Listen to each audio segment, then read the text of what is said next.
आज से 2 दिवसीय उत्तराखंड दौरे पर राष्ट्रपति द्रौपदी मुर्मू आईएमए परेड की लेंगी सलामी। 14 जून को केदारनाथ धाम के करेंगी दर्शन। अल्मोड़ा यूनिवर्सिटी में भारी बवाल। यूनिवर्सिटी में छात्रों और अध्यापिका के बीच हुई मारपीट। छात्रों का उग्र प्रदर्शन। कुलपति ने आरोपी शिक्षिका को विभागाध्यक्ष पद से हटाया। दिनेशपुर में अवैध गर्भपात की शिकायत पर एसडीएम ऋचा सिंह ने चलाया खुफिया ऑपरेशन। पटवारी को मरीज बनाकर भेजा। शिकायत सही मिलने पर अस्पताल को किया सील। उत्तरकाशी के दयारा बुग्याल ट्रैक से लापता बबीता पांडे की अंतिम मोबाइल लोकेशन गोईपड़ा के पास मिली। घटना की 1:30 रात बजे फोन एक्टिव मिला था। अब सर्च ऑपरेशन तेज किया गया।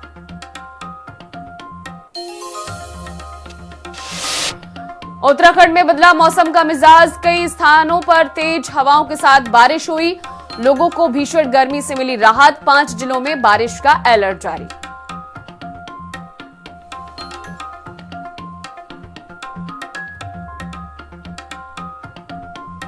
नमस्कार, हिंदी खबर देख रहे हैं आप और मैं हूं आपके साथ मीनाक्षी सिसोदिया। हाजिर हूं उत्तराखंड की खबरें लेकर। बुलेटिन की शुरुआत कर देंगे बड़ी खबर से।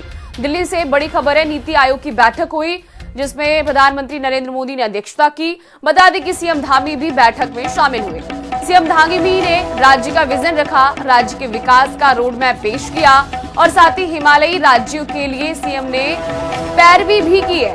आपदा प्रबंधन पर विशेष नीति समर्थन की पैरवी की है सीएम धामी ने। दीर्घकालिक वित्तीय व्यवस्था पर भी जोर दिया है। तो ये बड़ी जानकारी आपको दे दें। नीति आयोग की बैठक हुई गुरुवार को, जिसकी अध्यक्षता प्रधानमंत्री नरेंद्र मोदी ने की। सभी राज्यों के मुख्यमंत्री इस बैठक में शामिल हुए।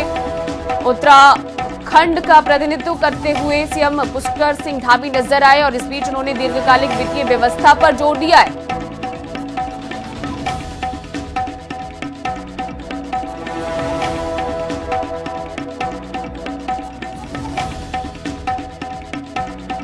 सीएम पुष्कर सिंह धामी भी बैठक में शामिल हुए। धामी ने बैठक में राज्य का विजन रखा और राज्य के विकास का रोड मैप पेश किया।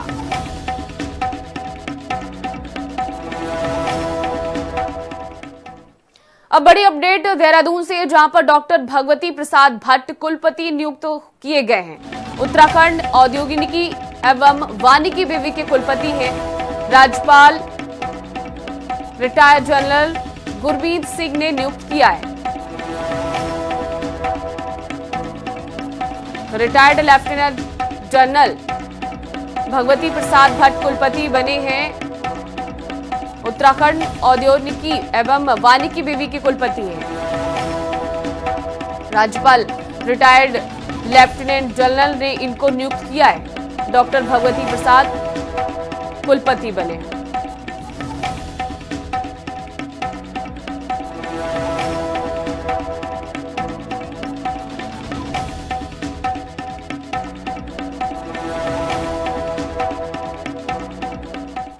टेरी डीएम नितिका खंडेलवाल ने ग्राम पंचायत जमोलना का निरीक्षण किया। इस दौरान डीएम ने ग्रामीणों के बीच पहुंचकर उनकी समस्याएं सुनी। डीएम ने संबंधित अधिकारियों को समस्याओं के त्वरित समाधान के निर्देश भी दिए। इस दौरान डीएम ने पैदल भ्रमण कर क्षेत्रीय जन समस्याओं का जायजा लिया। साथ ही क्षेत्र के प्रसिद्ध जलदेश्वर महादेव मंदिर में जलाभिषेक कर पूजा अर्चना भी की है।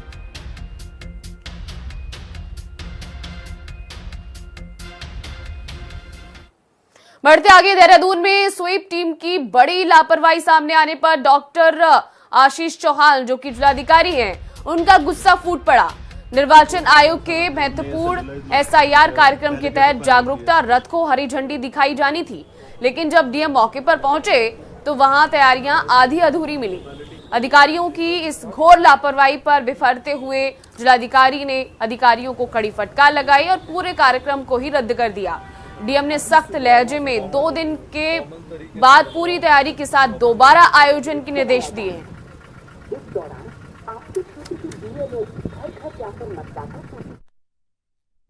इस संबंध में मैंने जो डायरेक्शंस दिए जाने थे स्वीप के जो नोडल हैं उन्हें कि इसे प्रॉपर तरीके से हम लोग स्टार्ट करने वाले हैं। परसों इसे प्लान किया गया है और इसके अलावा आज से हमारा जो ये अभियान है जिसमें डोर टू डोर SIR को लेके अवेयरनेस के लिए जो हमारा एक रथ चलना है उसको हम लोग यहाँ पे उसको आज स्टार्ट करवा रहे हैं और ये सारे वार्ड्स में जाके लोगों को इसके लिए अवेयर करेगा ताकि इसमें बेटर तरीके से प्रतिभाग किया जा सके और ज़्यादा पार्टिसिपेशन के साथ में सिटीजन्स को मैक्सिमम सिटीजन्स को इसमें SIR की प्रोसेस में जोड़ा जा सके।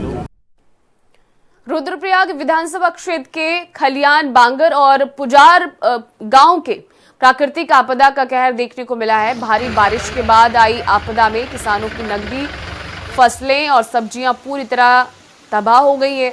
कई खेत मलबे में दब गए हैं जबकि सिंचाई, नहरें और पेयजल योजनाएं भी क्षतिग्रस्त हो गई हैं। आपदा के चलते गांव को जोड़ने वाले संपर्क मार्ग और पुलियां पूरी तरीके से क्षतिग्रस्त हो गई जिससे ग्रामीणों का आवागमन प्रभावित हुआ है। युवा नेता मोहित डिमरी ने प्रभावित क्षेत्रों में पहुंचकर नुकसान का जायजा लिया। प्रशासन से तत्काल राहत कार्य शुरू करने की मांग की। देखिए, अभी मैं खलियान बांगर में हूं और यहाँ पर हम देख रहे हैं कल जो आपदा यहाँ पर आई, भारी बारिश और ओलावृष्टि से खेत खलियानों को काफ़ी नुकसान यहाँ पर हुआ है। इसके साथ ही साथ यहाँ पर 2 भैंसें भी इस आपदा की चपेट में आ गई। कई भैंसें ऐसी हैं, कई जानवर मवेशी हैं जिनका भी कहीं भी पता नहीं चल पा रहा है। कुछ दुकानों में मलबा घुसा है, लोगों के आवासीय घर हैं वहाँ मलबा पानी घुसा हुआ है। लोग काफ़ी यहाँ पे भयभीत नज़र आ रहे हैं और अभी मेरी SDM जखोली से भी बात हुई है, DM साहब से बात हुई है। तो मैंने DM साहब से कहा है कि यहाँ पे उच्चाधिकारियों को मौके पर भेजा जाए। SDM को खासकर आप आदेश दीजिए यहाँ पे आने के लिए, क्योंकि घटना को करीब 24 घंटा होने को है लेकिन SDM जखोली यहाँ मौके पर नहीं है। पिछले 2 दशकों से खस्ताहाल सड़क बेरीनाग पुराना थल मोटर मार्ग और हजेती कला विनायक मोटर मार्ग में देखिए हॉट मिक्स का कार्य चल रहा था और इसके साथ ही नियमों को ताक पर रखकर PMGSY के द्वारा कार्य करवाया जा रहा था जिसके कारण हॉट मिक्स जगह जगह से उखड़ना शुरू हो गया। स्थानीय लोगों में आक्रोश है। हॉट मिक्स उखड़ने का वीडियो सोशल मीडिया पर वायरल हो रहा है। जिला पंचायत सदस्य पंकज बोरा ने इसकी शिकायत DM से की है जिस पर DM ने जांच के आदेश जारी कर दिए।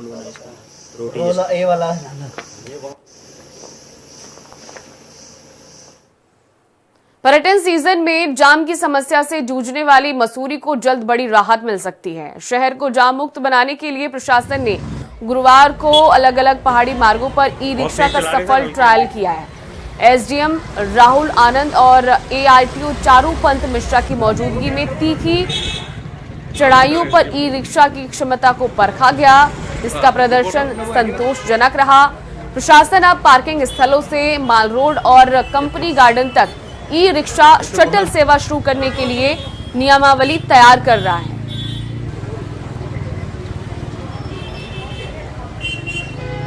आज हमें जो है एक सौभाग्य प्राप्त हुआ था। मसूरी नगर निगम की ओर से आमंत्रित किया गया था RTO साहब की द्वारा कि आप अपनी गाड़ी लेकर आइए और यहाँ पर अपना ट्रायल कीजिए। तो अपनी गाड़ी लेके आए, हमने यहाँ पर प्रमोट किया। SDM साहब के साथ हम लोग रहे। SDM साहब स्वयं हमारी गाड़ी में बैठे थे और उन्होंने जो रूट हमें बताया उस रूट पर हमने गाड़ी चलाई है। उन्होंने हमें ये निर्देश दिया है कि गाड़ी नो डाउट बहुत अच्छी है और यहाँ पर 140 जो साइकिल रिक्शा है वो रिप्लेस करने का प्रावधान। अभी तो जैसा हमको निर्देश मिले थे, मॉल रोड, किंग ट्रैक से मॉल रोड हम लोग महिंद्रा के 2 वर्जन्स और जो लाइब्रेरी चौक है वहाँ के लिए यहाँ से गाड़ियाँ ले गए थे। अभी उद्देश्य ये था हमारा कि हम ये देख सकें कि ये गाड़ियाँ जो कि इलेक्ट्रिक ऑटोज़ हैं ये किस प्रकार से परफॉर्म कर रहे हैं। तो इसमें हम लोगों ने गाड़ियों के साथ हम लोग स्वयं उसमें बैठ के गए। प्रथम दृष्टया तो हमको ऐसी कोई दिक्कत नहीं समझ में आ रही। ड्राइवर जो भी है बस वो एक्सपर्ट होना चाहिए। जैसे कि हमारी एक पहल चल रही कि हम जो यहाँ पे साइकिल रिक्शा है उसको फेज आउट करके यहाँ पे ईवी जो ई व्हीकल कोई है, चाहे वो ई ऑटो के फॉर्म में हो सके, उनको लाने के लिए। तो उसी क्रम में आज एक ट्रायल किया गया जिसमें विभिन्न कंपनियों के विभिन्न मॉडल्स को टेस्ट किया गया कि क्या वो मसूरी की तीखी चढ़ाई पे लोड बेयर करने के साथ वो सेफ्टी के साथ चल सकते हैं। तो ट्रायल जो हमारा वो सफल रहा। इसमें पुलिस, ARTO, पालिका और प्रशासन की टीम मौजूद थी। जॉइंट सर्वे किया गया है। अब इसके बाद हमें इसको निर्धारित करना पड़ेगा कि कौन से रूट्स पे कितनी व्हीकल्स को हम अनुमति देंगे। चारधाम यात्रा पर आने वाले श्रद्धालुओं की सुरक्षा को लेकर ऋषिकेश में परिवहन विभाग पूरी तरह मुस्तैद नजर आ रहा है। हरिद्वार और ऋषिकेश में नियमों का उल्लंघन करने वाले वाहनों के खिलाफ विभाग ने बड़ा अभियान छेड़ दिया है। चेकिंग के दौरान बिना ग्रीन कार्ड यात्रियों को केदारनाथ, बद्रीनाथ ले जा रहा एक वाहन सीज कर दिया गया। ARTO रश्मि पंत ने बताया है कि रात में यात्रियों को ले जाने पर पूरी तरीके से रोक है। इसके बावजूद नियम तोड़ने वाले 2 वाहनों के ग्रीन कार्ड हमेशा के लिए निरस्त कर दिए गए।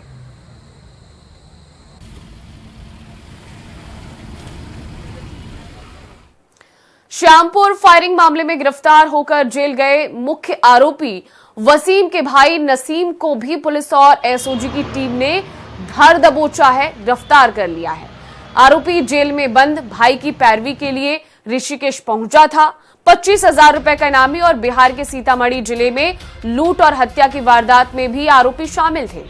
आरोपी के कब्जे से पुलिस ने 12 बोर का देशी तमंचा और 2 जिंदा कारतूस बरामद किए। मामले की जानकारी बिहार की पुलिस को भी दे दी गई है।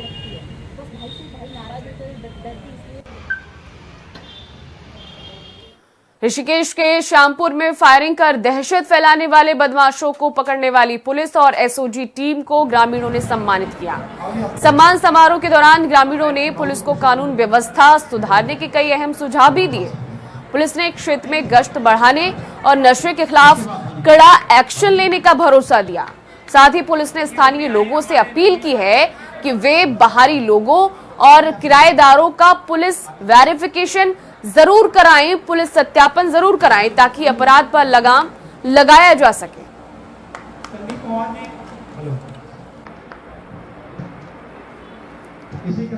गंगोत्री धाम में SDRF के एक जवान की जांबाजी से बड़ा हादसा टल गया।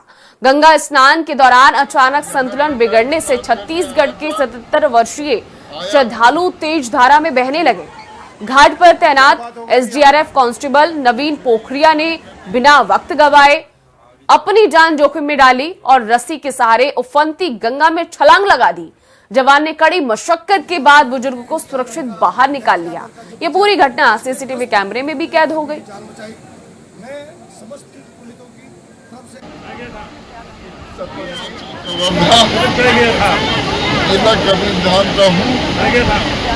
शपथ की यहाँ गंगा स्नान करने आया हूँ।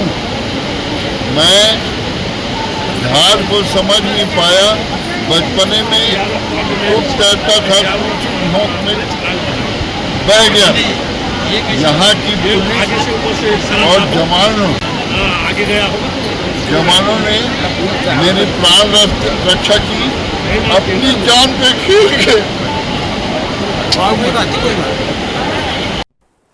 गंगोत्री घाट के स्नान घाट पर पैर फिसलने से एक श्रद्धालु गंगा नदी के तेज बहाव में बहने लगा।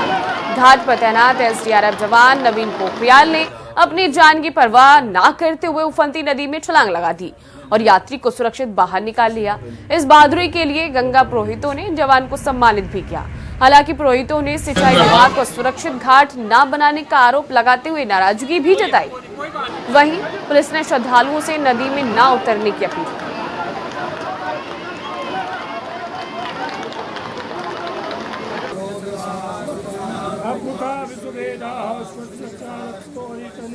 आज एक बहुत बड़ी गंगोत्री में स्नान करते समय यात्री की बहुत बड़ी घटना हो गई थी और हमारे जो गंगा घाट में SDRF वाले हैं, इन बेचारों ने अपनी जान पे जोखिम में डालकर जो है गंगा में छलांग मारी और उस यात्री को बचाया। मैं शासन प्रशासन से हमने पूर्व में भी निवेदन किया कि गंगोत्री का जो घाट की स्थिति है बहुत ही दयनीय है। हर साल जो यहाँ घाट की लिपापोती होती है और लिपापोती होने के बाद जो घाट पुनः वैसी स्थिति में आया था और जो कि हर साल यहाँ कोई ना कोई यात्री बहता है। इस बार जो है करीबन 3 लोग बह गए और 2-3 लोगों को बचाया गया। मैं सरकार से निवेदन करना चाहता हूँ कि गंगा के दोनों तरफ पक्के घाट बने, मजबूत बने ताकि यात्री यहाँ पर गंगा स्नान कर पाए। देहरादून की सेलाकोई थाना पुलिस ने महज कुछ घंटों में बड़ी कामयाबी हासिल करते हुए एक शातिर ठग बाबा को गिरफ्तार कर लिया। ये ढोंगी बाबा लोगों को उनके घर में अनिष्ट होने का खौफ दिखाकर पूजा पाठ के नाम पर ठगी करता था। आरोपी पीड़ितों से सोने के गहने एक पोटली में रखवाता और फिर उन्हें लेकर रफू चक्कर हो जाता था। एसएसपी ने बताया है कि आरोपी राहुल थापा के पास पुलिस ने 15 तोला सोना और 15 लाख रुपए कैश बरामद कर लिए।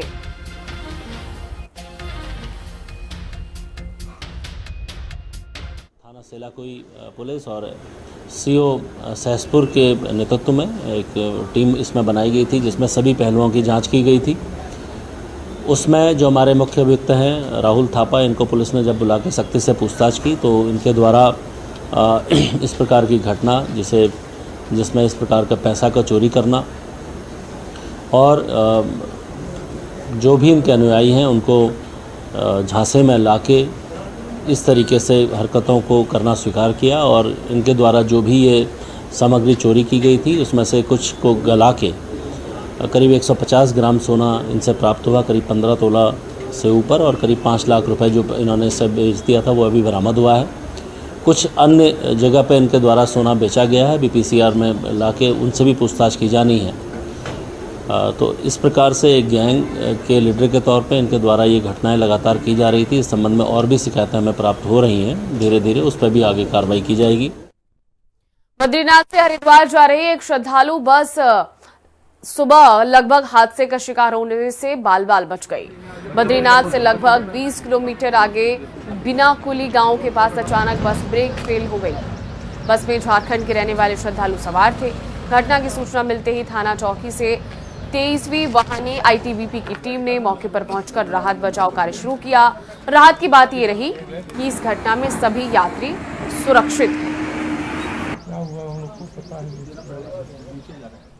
15 जून को कैंची धाम के स्थापना दिवस मेले को लेकर नैनीताल पुलिस ने विस्तार पूर्वक एक ट्रैफिक प्लान जारी कर दिया है। मेले में लाखों श्रद्धालुओं के पहुंचने की संभावना को देखते हुए 13 जून से 16 जून की रात तक भारी मालवाहक वाहनों के संचालन पर प्रतिबंध रहेगा, रोक रहेगी। श्रद्धालुओं की सुविधा और सुरक्षा के लिए विशेष पार्किंग और शटल सेवा की व्यवस्था की गई है। पुलिस के मुताबिक जो जानकारी है, बता दें कि किसी भी श्रद्धालु को निजी वाहन लेकर सीधे कैंची धाम तक जाने की अनुमति नहीं होगी। तो अगर आप पर्सनल व्हीकल लेकर कैंची धाम जाने की सोच रहे हैं तो वहां पर निजी वाहन की एंट्री पर पूरी तरीके से पुलिस ने रोक लगा दी है और इसके लिए ट्रैफिक प्लान भी पुलिस के द्वारा जारी किया गया है।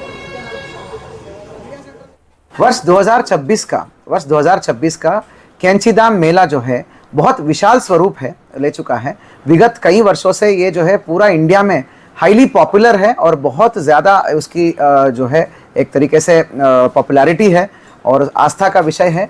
तो ये जो वार्षिक मेला होता है 2026 का, जिसमें इसमें हर वर्ष होता है जो बाबा श्री नीम करौली महाराज जी का बर्थडे के पर्व पर तो एक मेला आयोजन किया जाता है, वहाँ पर पर्व मनाया जाता है।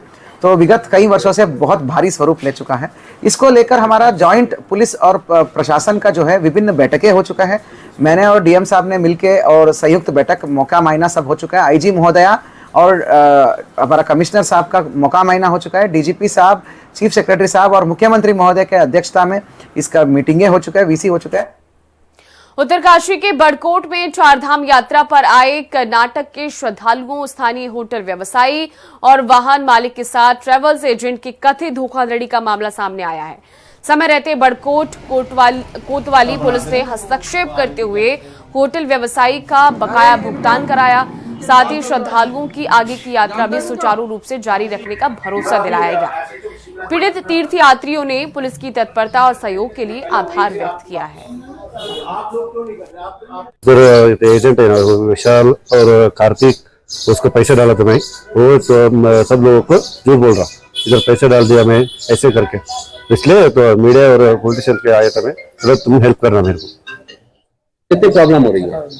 वो इधर पेमेंट का नहीं किया, वो होटल का चारधाम आया, चारधाम आया था, प्रॉब्लम हो रहा है। हाँ प्रॉब्लम हो रहा है।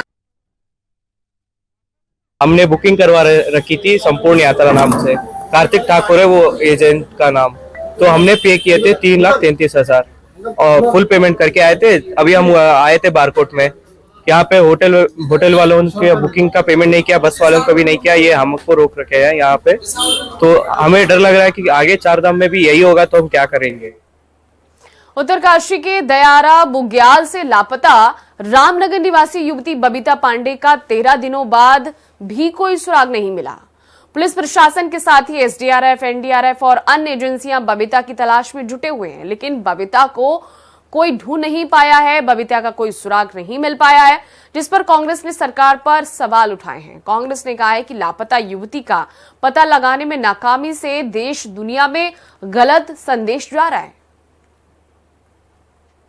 दयारा बुग्याल क्षेत्र से लापता हुई युवती, 13 दिन बाद भी सुराग नहीं, सरकार घिरी।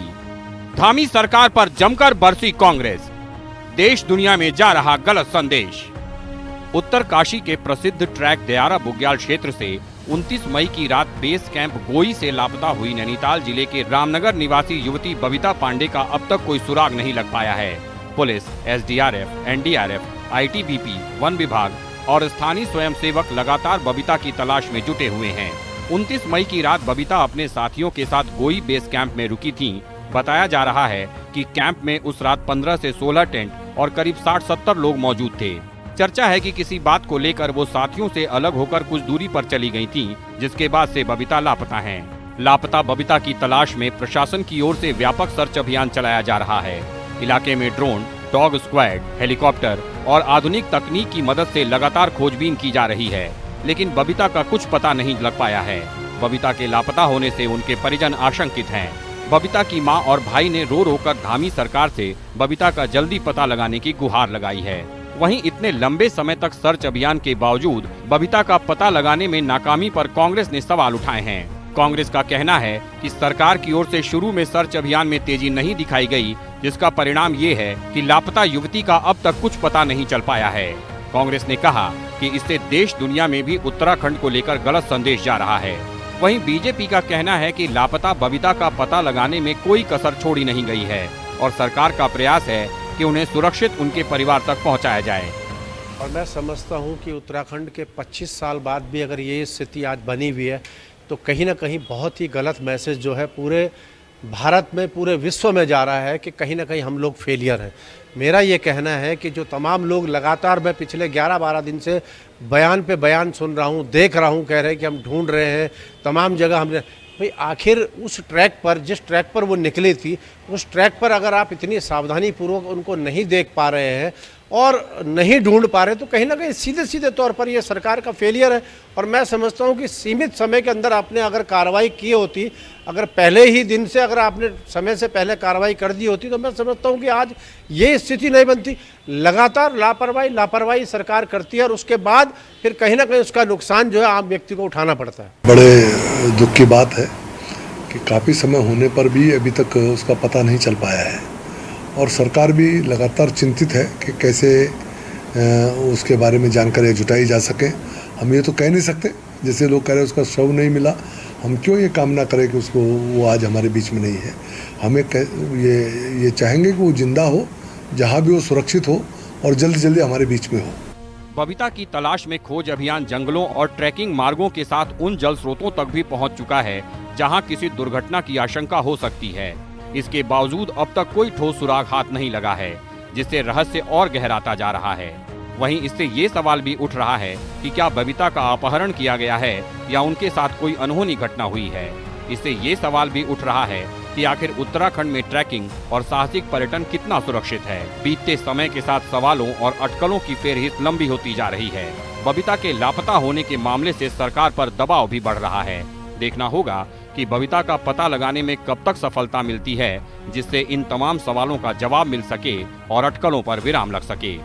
उत्तरकाशी से सुनील थपलियाल, देहरादून से दीपिका भंडारी और शुभांगी भट्ट के साथ ब्यूरो रिपोर्ट, हिंदी खबर। फिलहाल के लिए उत्तराखंड की खबरों में बस इतना ही। बाकी खबरों को देखने के लिए लगातार बने रहिए हमारे साथ और देखते रहिए हिंदी खबर।